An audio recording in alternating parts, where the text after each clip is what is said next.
സേമിയ വെച്ച് സിമ്പിളായിട്ട് തയ്യാറാക്കി എടുക്കാൻ പറ്റുന്ന ഒരു സ്വീറ്റ് റെസിപ്പിയാണ് ഞാനിവിടെ ഷെയർ ചെയ്യുന്നത്.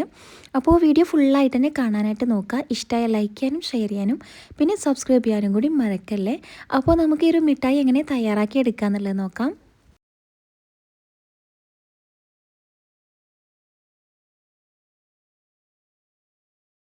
അപ്പോൾ ഈ ഒരു സ്വീറ്റ് ഉണ്ടാക്കിയെടുക്കാൻ വേണ്ടിയിട്ട് നമുക്ക് മെയിനായിട്ട് വേണ്ടത് സേമിയയാണ്. ഇതുപോലത്തെ നല്ലോണം തിന്നായിട്ടുള്ള സേമിയ തന്നെ എടുക്കാനായിട്ട് നോക്കണം. നമ്മൾ സാധാരണ വലിയ സേമിയ വെച്ചിട്ട് ഇത് ഉണ്ടാക്കിയെടുക്കാൻ പറ്റില്ല. അതുകൊണ്ട് തന്നെ ഇതുപോലത്തെ നല്ലോണം നേർത്ത സേമിയ ഉണ്ടാവില്ല, ഇതിനെ തിന്നായിട്ടുള്ള സേമിയ തന്നെ എടുക്കാനായിട്ട് നോക്കാം. അപ്പോൾ ഞാനിവിടെ ഒരു പേക്ക് സേമിയ ഫുള്ളായിട്ട് എടുത്തിട്ടുണ്ടായിരുന്നു. എന്നിട്ട് ഇതുപോലെ കൈ കൊണ്ടൊന്ന് പൊടിച്ചെടുത്തിട്ടുണ്ട്. ഒരുപാട് അങ്ങ് പൊടിച്ചെടുക്കൊന്നും വേണ്ട, ഇതുപോലെ കൈ കൊണ്ട് ജസ്റ്റ് അങ്ങ് പൊടിച്ചെടുത്താൽ മതി. അപ്പോൾ പൊടിച്ചെടുത്ത സേമിയ നമുക്കൊരു സൈഡിലോട്ട് മാറ്റി വെക്കാം. ഇനി ഒരു പാനിലേക്ക് കുറച്ച് ബട്ടർ ചേർത്ത് കൊടുത്തിട്ടുണ്ട്. ബട്ടറോ അല്ലാന്നുണ്ടെങ്കിൽ നെയ്യോ ചേർത്ത് കൊടുക്കുക കേട്ടോ. ഏത് വേണമെങ്കിലും ചേർത്ത് കൊടുക്കാം. വെളിച്ചെണ്ണ ഓയിലൊന്നും ചേർത്ത് കൊടുക്കരുത്. നെയ്യോ അല്ലെങ്കിൽ ബട്ടർ വേണം കേട്ടോ ഈ ഒരു സ്വീറ്റിന് വേണ്ടിയിട്ട്. അപ്പോൾ ഞാനിവിടെ കുറച്ച് ബട്ടറാണ് ചേർത്ത് കൊടുത്തിട്ടുണ്ടായത്. ബട്ടറൊക്കെ നല്ലോണം മെൽറ്റായി വന്നിട്ടുണ്ട്. അപ്പോൾ നമുക്ക് ആദ്യം ഈ ഒരു സേമിയ ഒന്ന് റോസ്റ്റ് ചെയ്തെടുക്കണം. അപ്പോൾ ഈ ഒരു ബട്ടറിലേക്ക് ഞാനിപ്പോൾ പൊടിച്ചു വെച്ച ഒരു സേമിയ ചേർത്ത് കൊടുത്തിട്ടുണ്ട്. അപ്പോൾ ഫുള്ള് സേമിയ ഇതിലേക്ക് ചേർത്ത് കൊടുക്കുകയാണ്. എന്നിട്ട് നല്ലോണം ഒന്ന് വറുത്തെടുക്കാം. ആ ഒരു ബട്ടറിൽ വേണം, ബട്ടറിൽ ഇതുപോലെ ഒന്ന് വറുത്തെടുക്കാം. കുറച്ച് സമയത്ത് ജസ്റ്റ് ഒന്ന് ഇങ്ങനെ ഇളക്കി കൊടുത്താൽ മതി. ഹൈ ഫ്ലെയിമിലൊന്നും വെച്ച് പോകരുത്, പെട്ടെന്ന് കരിയാനുള്ള ചാൻസ് ഉണ്ട്. അപ്പോൾ ഏറ്റവും ലോ ഫ്ലെയിമിലിട്ടിട്ട് വേണം ഇതുപോലെ ഒന്ന് വറുത്തെടുക്കാനായിട്ട്.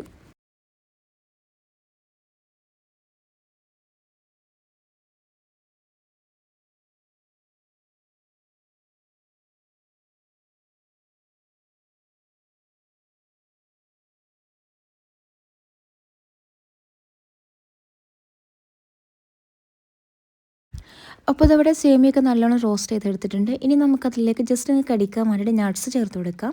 നിങ്ങൾക്ക് ഇഷ്ടമുള്ള നട്ട്സ് ചേർത്ത് കൊടുക്കാം കേട്ടോ. ഞാനിതവിടെ ബദാമാണ് ചേർത്ത് കൊടുത്തിട്ടുള്ളത്. ചെറുതായിട്ട് കട്ട് ചെയ്തിട്ട് ആഡ് ചെയ്ത് കൊടുത്തിട്ടുണ്ട്. നിങ്ങൾക്ക് ഇഷ്ടമുള്ളത് വേണമെങ്കിൽ ചേർത്ത് കൊടുക്കാം. പിന്നെ കുറച്ച് തേങ്ങയാണ്, ചെറിയ തേങ്ങ കൂടി ചേർത്ത് കൊടുത്തിട്ടുണ്ട്. ഒരു കപ്പ് അളവിൽ തേങ്ങ ഉണ്ടാവും കേട്ടോ. അപ്പോൾ ഈ ഒരു തേങ്ങയും ആ ഒരു ബദാമും എല്ലാം കൂടി ഇതുപോലെ നല്ലോണം അങ്ങ് മിക്സ് ആക്കിയതിന് ശേഷം നമുക്കിതൊരു സൈഡിലോട്ട് മാറ്റി വെക്കാം. പിന്നെ ഈ ഒരു തേങ്ങക്ക് പകരം നിങ്ങൾക്ക് വേണമെന്നുണ്ടെങ്കിൽ കയ്യിലുണ്ടെങ്കിൽ മാത്രം ഡെസിക്കേറ്റഡ് കോക്കനട്ട് ആഡ് ചെയ്ത് കൊടുക്കാവുന്നതാണ്. അല്ലെങ്കിൽ മാത്രം ഇതുപോലെ തേങ്ങ ചിരകിയിട്ട് ചേർത്ത് കൊടുക്കുക കേട്ടോ. ഈ ഒരു ടൈമിൽ ഞാനിവിടെ കുറച്ച് ശർക്കര ഉരുക്കിയെടുത്തിട്ടുണ്ടായിരുന്നു. ഉരുക്കിയെടുത്ത ശർക്കര വീണ്ടും ഈ ഒരു വേറൊരു പാത്രത്തിലേക്ക് അരിച്ചിട്ടാണ് ഞാനിപ്പോൾ ഇതിലേക്ക് ഒഴിച്ചു കൊടുത്തിട്ടുണ്ടായിരുന്നത്. എന്നിട്ട് അത് ഇതുപോലെ ഒന്നിങ്ങനെ വറ്റിച്ചെടുക്കുന്നുണ്ട്. ആ ഒരു ശർക്കര പാനി ഒന്ന് വറ്റിച്ചെടുക്കുക. ഒരുപാട് അങ്ങ് ലൂസായിട്ട് അതിലേക്ക് ഒഴിച്ചു കൊടുക്കാതെ ഇതുപോലെ ഒന്ന് വറ്റിച്ചതിന് ശേഷം അതിലേക്ക് നമ്മളിപ്പോൾ റെഡിയാക്കി വെച്ച ആ ഒരു സേമിയയുടെ കൂട്ട് ചേർത്ത് കൊടുക്കാം. അപ്പോൾ റോസ്റ്റ് ചെയ്തെടുത്ത ആ ഒരു സേമിയ ഫുള്ളായിട്ട് ഇതിലേക്ക് അങ്ങ് ചേർത്ത് കൊടുത്തിട്ടുണ്ടായിരുന്നു. എന്നിട്ട് നല്ലോണം അങ്ങ് മിക്സാക്കി എടുക്കണം.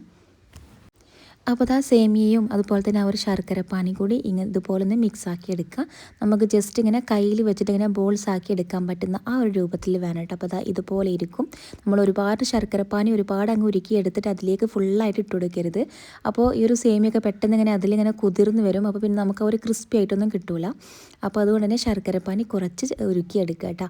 പിന്നെ നിങ്ങൾ വേണമെന്നുണ്ടെങ്കിൽ ഉരുക്കിയെടുത്തത് വേറെ കുറച്ച് സൈഡിൽ മാറ്റി വെച്ചാൽ മതി. പിന്നെ വേണമെന്നുണ്ടെങ്കിൽ മാത്രം കുറച്ചൊന്ന് ഒഴിച്ചു കൊടുത്താൽ മതി. അപ്പോൾ ഞാൻ അതിൽ നിന്നൊക്കെ മാറ്റിയെടുത്തിട്ട് ഒന്ന് തണുക്കാനായിട്ട് വെച്ചിട്ടുണ്ടായിരുന്നു. അപ്പോൾ തണുത്തതിന് ശേഷം നമുക്കത് ഇഷ്ടമുള്ള ഷേപ്പിൽ ഇതുപോലെ അങ്ങ് ആക്കിയെടുക്കാം. ഞാനിപ്പോൾ ഇതുപോലത്തെ ചെറിയ കുഞ്ഞു കുഞ്ഞു ബോൾസ് ആക്കിയിട്ടാണ് എടുത്തിട്ടുള്ളത് കേട്ടോ. നമുക്ക് പെട്ടെന്ന് തന്നെ ഇത് ഷേപ്പാക്കി എടുക്കാനായിട്ട് പറ്റും.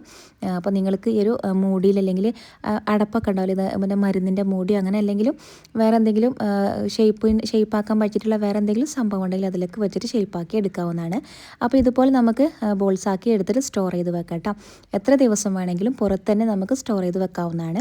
അപ്പോൾ പിന്നെ വീട്ടിൽ മക്കളൊക്കെ ഉണ്ടെന്നുണ്ടെങ്കിൽ പെട്ടെന്ന് കാലിയാകൂട്ട്. നമുക്ക് ഇടയ്ക്കിടയ്ക്ക് ഇതുപോലെ ഓരോന്ന് എടുത്ത് കഴിക്കാവുന്നതാണ്. അടിപൊളിയാണ്, നല്ല ടേസ്റ്റ് ഉണ്ട്.